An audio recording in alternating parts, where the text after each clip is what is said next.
మన ప్రభు అయిన యేసుక్రీస్తు నామములో మీ అందరికీ శుభములు తెలియజేయచూ ఉన్నాను. ప్రియ దైవజనమా, షారోన్ మన్నాలో భాగముగా ఈ దినం మరొక వాక్య భాగమును ధ్యానించుకుందాము. ఎఫెసీ పత్రిక 5వ అధ్యాయము 17వ వచనము. మీరు అవివేకులు కాక ప్రభు యొక్క చిత్తము ఏమిటో గ్రహించుకొనుడి. ప్రియ దైవజనమా, మనిషిని హృదయములో నుండి బయలువెడలి మనిషిని అపవిత్రపరచు వాటిలో అవివేకము అను పాపము కూడా ఒకటి. తీతు పత్రిక 3వ అధ్యాయం 3వ వచనం ప్రకారం, మునుపు అవివేకులమైన మనము దేవుని కనికరము దయ ద్వారా పరిశుద్ధాత్మ దేవుడు మనకు నూతన స్వభావము కలుగజేయుట ద్వారా రక్షింపబడ్డాము. కానీ మనలో కూడా ఒక్కొక్కసారి అవివేకము అనే పాపమునకు తెలియకనే చోటిస్తూ ఉంటాము. బైబిల్లో అలాంటి కొంతమంది వ్యక్తులను గమనించినట్లయితే, మొదటగా దావీదు యోవాబు వారించినప్పటికీ జనసంఖ్యను లెక్కించమని చెప్పి తర్వాత తన తప్పును గ్రహించి ఎంతో అవివేకినై ఈ పని చేసి గొప్ప పాపము కట్టుకొంటిని అని సమూయేలు 2వ గ్రంథము 24వ అధ్యాయము 10వ వచనములో పలకడం చూస్తాము. రెండవదిగా, యోబు స్నేహితులు దేవుని గూర్చి యుక్తమైన మాటలు పలకనందున వారి అవివేకమును బట్టి శిక్షింపక ఉండునట్లు యోబు వద్దకు పోయి దహన బలి అర్పించమని దేవుడు చెప్పడం యోబు గ్రంథం 42వ అధ్యాయము 8వ వచనములో చూస్తాము.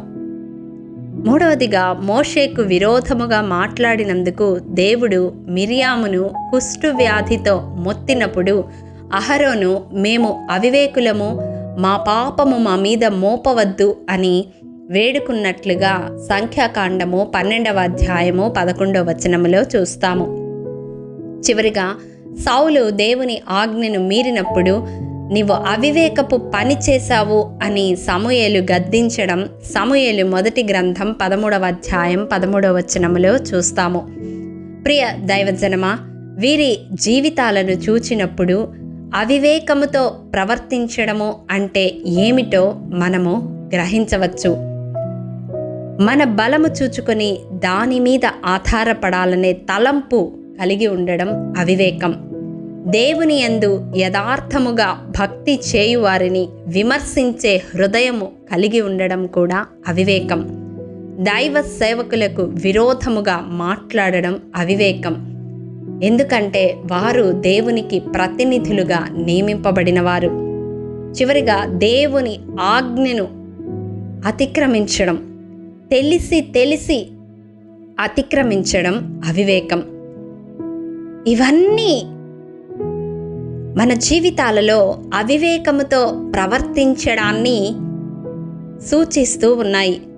ఆ రీతిగా అవివేకంతో ప్రవర్తించే వారి మనస్సులో దేవునికి చోటు ఉండదని రోమాపత్రిక 1వ అధ్యాయము 28 నుండి 30 వచనాల వరకు చదివితే గ్రహించవచ్చు.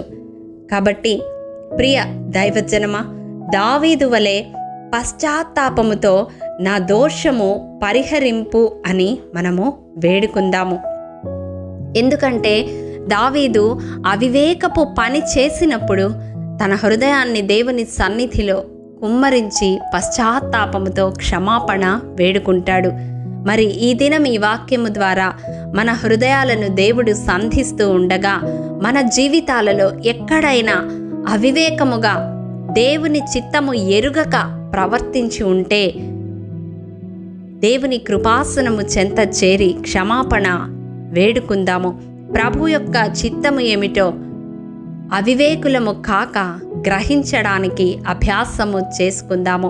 అటి కృప దేవాది దేవుడు మనందరికీ అనుగ్రహించునుగాక. ఆమేన్. ప్రేమ నమ్మకము కలిగిన మా ప్రియ పరలోకపు తండ్రి, నీ పరిశుద్ధ పాదములకు వందనములు. దేవా, విత్తబడిన వాక్యమును ప్రతి హృదయములో నూరంతలుగా ఫలింపచేయండి. మా జీవితాలలో నీ ఎదుట అవివేకులముగా ప్రవర్తించకుండా మమ్మల్ని మేము సరిచేసుకొని నీ ఆత్మ బలముతో ప్రభువా అంతము వరకు మీరు అనుగ్రహించిన రక్షణను చేపట్టి నమ్మకమైన ఆత్మీయ యాత్రను కొనసాగించడానికి నీ కృపలో మమ్మల్ని జ్ఞాపకం చేసుకొనమని యేసు పరిశుద్ధ నామం పేరిట అడిగి పొందుకొని ఉన్నాము తండ్రి. ఆమేన్. ప్రియ దైవజనమా, అనుదినము షారోన్ మన్నా ద్వారా అడగబడుచున్న నెంబర్ ఇన్ బైబిల్ క్విజ్ ప్రశ్నలకు సమాధానములు ప్రతి నెల మొదటి వారము కామెంట్ బాక్స్లో పోస్ట్ చేయబడతాయి. కాబట్టి గమనించి మీకు తెలియని ప్రశ్నలకు సమాధానములు తెలుసుకొనగలరని ప్రభు పేరట మనవి చేయుచూ ఉన్నాము. ప్రియ దైవజనమా, ఈ దినం నెంబర్ ఇన్ బైబిల్ క్విజ్ ప్రశ్న: మోషే ఎవరితో మీలో ప్రతివాడును తన ధూపార్తిని తీసుకొని 250 ధూపార్తులను యెహోవా సన్నిధికి తేవలెను అని చెప్పెను? మీ సమాధానం మాకు తెలియజేస్తారు కదూ. ప్రభు కృప మనందరికీ తోడైండునుగాక. ఆమేన్. ప్రియ దైవజనమా, ఈ దినము జన్మదినము, వివాహ దినము జరుపుకుంటున్న వారికి షారోన్ గ్రూప్ తరపున హృదయపూర్వక శుభాకాంక్షలు తెలియజేయుచూ ఉన్నాము.